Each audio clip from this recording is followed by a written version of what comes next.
Hallelujah, praise the Lord. आप सभी को जय मसीह की। कैसे हैं आप सब? मैं आशा करती हूँ आप सब भले चंगे और प्रभु में आनंदित होंगे। प्रभु का धन्यवाद करते हैं। आज के पवित्र दिन में प्रभु हम सब के सहायता किए, मदद किए। आप सब आज के दिन में प्रभु के भवन में जाके आशीष को प्राप्त करे होंगे। प्रभु का धन्यवाद करते हैं। और इस रात्रि बेला में हमें इस बार फिर से हम इस संगति में एकजुट हो रहे हैं। प्रभु का धन्यवाद करते हैं। आइए प्रियो, हम प्रभु का वचन के लिए छोटी सी दुआ करें, उसके बाद हम वचन में जाएंगे। धन्यवाद धन्यवाद धन्यवाद धन्यवाद। Hallelujah hallelujah hallelujah hallelujah hallelujah hallelujah. धन्यवाद यीशु, धन्यवाद यीशु, धन्यवाद यीशु, धन्यवाद प्यारे पिता परमेश्वर। आपका धन्यवाद धन्यवाद धन्यवाद करते हैं पिता परमेश्वर।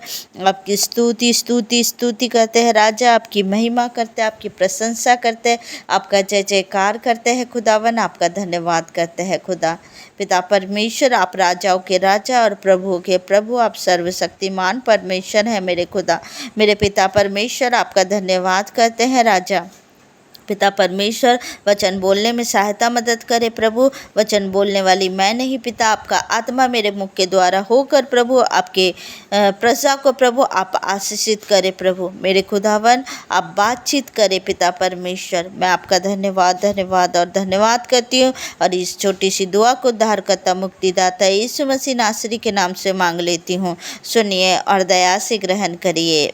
आमीन आमीन आमीन। हालेलुया। अब सब निकालेंगे तीतुस पहला अध्याय का 16 आयत को हम पढ़ते हैं। वे कहते हैं कि हम परमेश्वर को जानते हैं, पर अपने कामों से उसका इनकार करते हैं, क्योंकि वे घृणित और आज्ञा ना मानने वाले हैं और किसी अच्छे काम के योग्य नहीं। हालेलुया। परमेश्वर के वचन में कहा जा रहा है कि वे कहते हैं कि हम परमेश्वर को जानते हैं। इस जगह में उस विश्वासियों के बारे में बात किया जा रहा है। इस जगह में अविश्वासियों के बारे में नहीं, विश्वासियों के बारे में बात किया जा रहा है। जो परमेश्वर को जानते हैं उनके विषय में बात किया जा रहा है कि वे कहते हैं कि हम परमेश्वर को जानते हैं, पर अपने कामों से उसका इनकार करते हैं। अपने कामों से, अपने जो काम है, जो आपका चाल चलन है, आपका जो हरकत है, अगर कोई व्यक्ति अपने आदत व्यवहार, अपने हरकतों के द्वारा अगर कोई व्यक्ति परमेश्वर के वचनों के द्वारा नहीं चल रहे हैं और परमेश्वर के वचन के विरुद्ध जाकर कार्य कर रहे हैं, तो वो क्या करता है? वो अपने कामों से उसका इनकार करता है, प्रभु यीशु मसीह का इनकार करता है। अगर कोई ऐसी मसीह हैं जो परमेश्वर को जानते तो हैं, परमेश्वर के वचन को तो जानते हैं, लेकिन क्या करते हैं? वो अपने ही कामों के कारण वो उनका इनकार करते हैं, परमेश्वर का, यीशु मसीह का इनकार करते हैं। जैसे कई लोग हैं जो कहते हैं कि मैं प्रभु यीशु मसीह को जानता तो हूँ, लेकिन उनके हरकतों को जब आप देखेंगे तो आपको लगेगा नहीं कि वो प्रभु को मानने वाला है। कई लोग ऐसे हैं जो परमेश्वर के वचन को अलग तरह से व्यक्त करते हैं, अलग तरह से। जैसे कई ऐसे लोग हैं जहाँ पे ऐसे मसीह हैं जो कहते हैं कि बाइबल कहता है हमें शराब पीना है, लेकिन बाइबल में साफ मना किया गया है। प्रियो, कई लोग कहते कि दाख रस जो है वो शराब है, लेकिन प्रियो दाख रस शराब नहीं है। जब हम अंगूर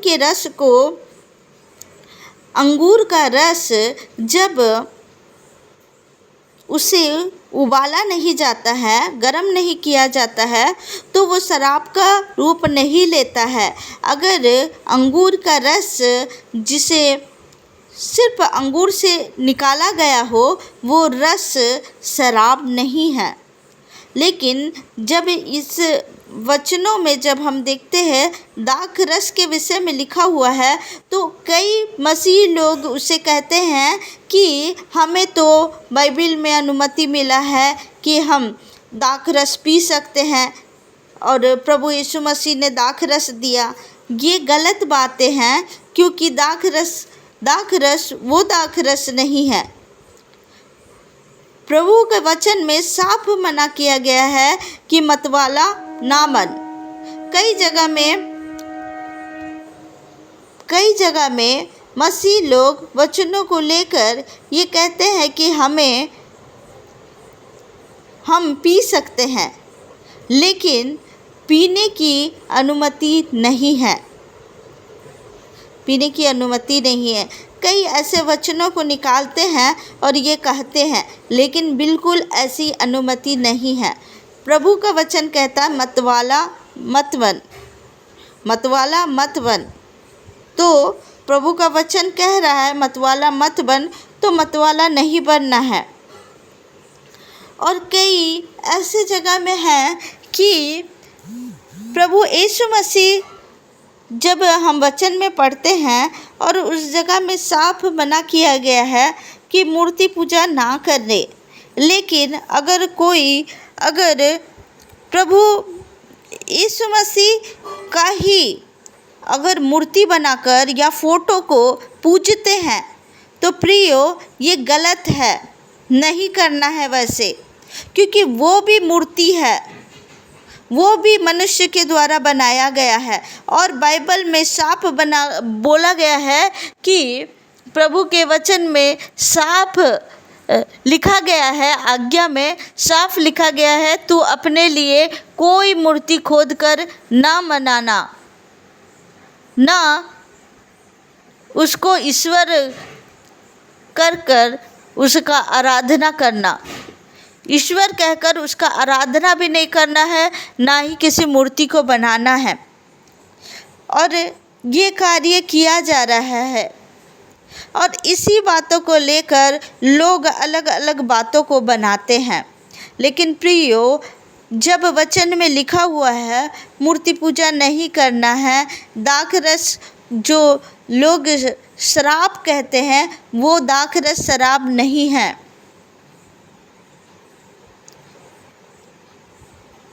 और प्रभु के वचन के खिलाफ कार्य करते हैं, उन लोगों के लिए प्रभु का वचन कहता है कि वे कहते हैं कि हम परमेश्वर को जानते हैं, पर अपने कामों से उनका इनकार करते हैं, क्योंकि वे घृणित और आज्ञा ना मानने वाले हैं और किसी अच्छे काम के योग्य नहीं। वो घृणित और आज्ञा ना मानने वाले कार्य करते हैं। ऐसे मसीह जो कहते हैं हम मसीह हैं, लेकिन उनके जीवन में परमेश्वर का वचन नहीं है, उनके जीवन में आज्ञाकारिता नहीं है। तो ऐसे में क्या होता है, जो प्रभु को नहीं जानते हैं, जो प्रभु में नहीं है, वो क्या कहते हैं कि मसीह लोग ऐसे हैं।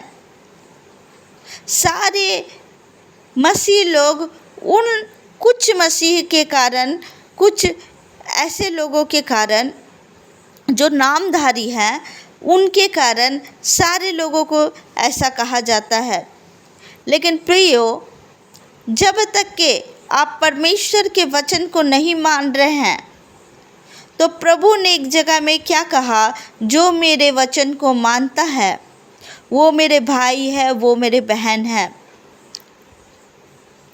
तो परमेश्वर के जो वचन को मानते हैं वही परमेश्वर के संतान है। प्रियो, अगर आपके कर्म, आपके हरकत, आपका चाल चलन अगर परमेश्वर के वचन के खिलाफ है, तो आपको आज खुद को जांचने की ज़रूरत है। आपका मन जानता है, आपका अंतरात्मा जानता है कि आप प्रभु के वचन में चल रहे हैं या नहीं। हम जब तक जीवित हैं, हमें मौका है कि हम बदल ले अपने आप को पश्चाताप करे और खुद को बदल ले। अगर किसी के भी जीवन में ऐसा कुछ हो रहा है तो परमेश्वर के वचन में चले। सिर्फ नामधारी मसीह बनकर आप खुद को धोखा दे रहे हैं। अगर कोई भी ऐसा कर रहा है तो खुद को धोखा देने वाला कार्य कर रहा है। इसलिए अपने कार्यों के द्वारा ऐसा बने कि लोग देखें और जान पाए कि ये प्रभु यीशु मसीह के संतान हैं। आप अपने हरकतों के कारण प्रभु यीशु मसीह को बदनाम ना करो, क्योंकि प्रभु यीशु मसीह पवित्र है और परमेश्वर चाहते हैं कि हम प्रभु यीशु मसीह के जब हम संतान हैं तो हम भी पवित्र बने। परमेश्वर का वचन कहता है मैं पवित्र हूँ तो तुम भी पवित्र बनो। हालेलुया। इस वचन के द्वारा प्रभु आप सबको आशीष दे। आइए प्रियो, हम रात्रि बेला के लिए प्रार्थना करें। Hallelujah, hallelujah, hallelujah. धन्यवाद यीशु, धन्यवाद प्यारे पिता परमेश्वर, आपका धन्यवाद करते हैं पिता। रात्रि बेला के लिए दुआ करते हैं प्रभु जी। जितने भी भाई बहन पिता परमेश्वर जुड़े हुए हैं इस संगति में पिता, सभी को ब्लेस करे पिता परमेश्वर। मेरे खुदावन सभी को आशीष दे पिता परमेश्वर की रात्रि बेला वो सुरक्षित रहे प्रभु। इस सुंदर वचन के द्वारा प्रभु अपने प्रजा से प्रभु बातें करे पिता परमेश्वर और उन्हें ब्लेस करे पिता परमेश्वर। प्रभु जी ये वचन उनके जीवन में 100 गुना फल लेकर आने पाए प्रभु, वो बदलने पाए पिता परमेश्वर। अगर कोई भी ऐसे है पिता परमेश्वर जो उनका जीवन बदलना चाहिए पिता परमेश्वर, तो पवित्र आत्मा जी उनका सहायता करे, मदद करे प्रभु, वो बदलने पाए यीशु मसीह के सामर्थी नाम से। मैं आपका धन्यवाद करती हूँ प्यारे पिता परमेश्वर, और इस छोटी सी दुआ को उद्धारकर्ता मुक्तिदाता यीशु मसीह नासरी के नाम से मांग लेती हूँ। सुनिए और दया से ग्रहण करिए। आमीन, आमीन, आमीन। आप सबको जय मसीह की। God bless you. प्रभु आप सबको ब्लेस करे, आपके जीवन में प्रभु आशीष और बरकत दे। हालेलुया।